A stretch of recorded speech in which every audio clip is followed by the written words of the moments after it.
আসসালামু আলাইকুম everyone, welcome to a new blog. আজকের ব্লগটা জাস্ট এমনিই একটা ব্লগ করা। আমরা বিকালবেলা বের হয়েছিলাম আর কি করলাম সেটা নিয়ে একটা ছোট্ট ব্লগ। আমার পিচ্চি বেবি আনিভা বাসায় থাকতে থাকতে বোর্ড হয়ে গেছে, কান্নাকাটি শুরু করেছে। তাই ভাবলাম ওকে নিয়ে একটু লিংক রোড ঘুরে আসি, আর একটা ব্লগও হয়ে গেল। মাম্মা, আমরা বেরুবেলি করতে যাই। ওই যে বাবা আসতেছে গাড়ি নিয়ে, ওই যে বাবা গাড়ি বের দেখছো, ওই যে গাড়ি আসছে। এই জুস বার দেখে থামলাম, কারণ এখানে জলপাইয়ের একটা জুস পাওয়া যায় যেটা খুবই মজা খেতে। আমার হাজব্যান্ড বললো চলো দুজন দুটো নিয়ে আমরা খেতে খেতেই ঘুরি, কারণ গাড়ি থেকে আর বের হবো না, যা গরম বাইরে। একটু জুস নিয়ে চলে আসছে, এখন আমারটা আমি নিয়ে নিব, আর আমার হাজব্যান্ড ও যখন সুযোগ পাবে তখন খাবে। আর আনিবা তো খেতে পারে না, তাকিয়ে আছে। 15 থেকে 20 মিনিট লাগে লিংক রোড আসলাম ঘুরতে। আনিবা এখন ফাইনালি একটু ঠান্ডা হয়েছে।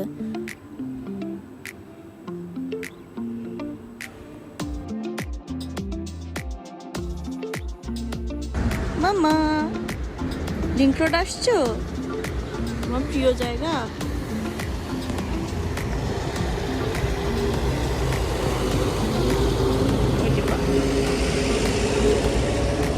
সে খুব মন দিয়ে ভাবুক হয়ে পাহাড় দেখছে, মাশাল্লাহ।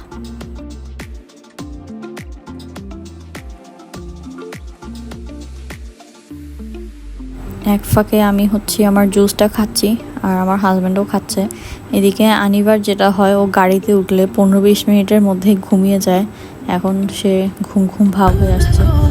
ঘুম শেষ, 10 মিনিটের একটা ঘুম দিয়েছিল, এখন উঠে সে তার গান গাওয়া শুরু করে দিয়েছে, আর হাতের নখ দিয়ে গাড়ির দরজার মধ্যে খচখচ শব্দ করে।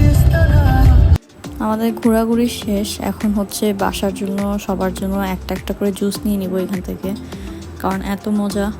নিজেরা খেলাম, বাসার মানুষদের জন্য নিব না, এটা আবার কেমন কথা হয়। তাই আমরা ঘুরে ঘুরে এবার বাসার সবার জন্য নিয়ে নিচ্ছি। এরপর ভাবলাম আর একটু ঘুরে নেই, একটু ওয়াফল খাই, অনেকদিন পর বাসা থেকে বের হয়েছি। আর এই জায়গাটা আমাদের চিটংয়ের জামাল খান এরিয়া।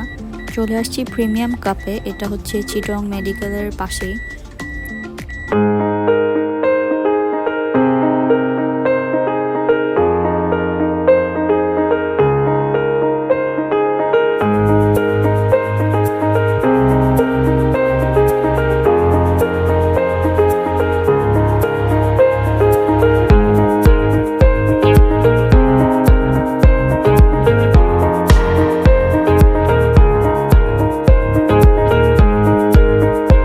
আনিভা ঘুমিয়ে গেছে।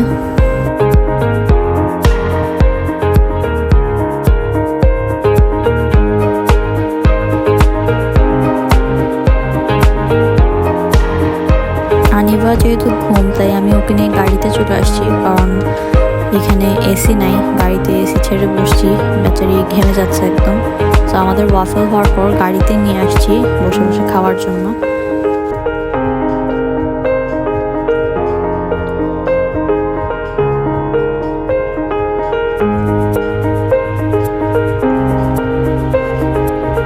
ওয়াফল খাওয়া শেষ করে এখন আমাদের বাসায় যাওয়ার পালা।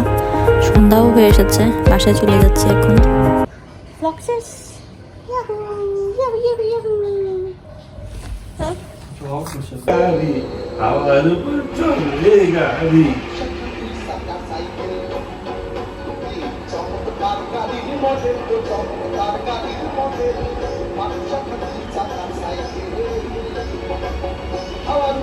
বাইরে যাবে তো।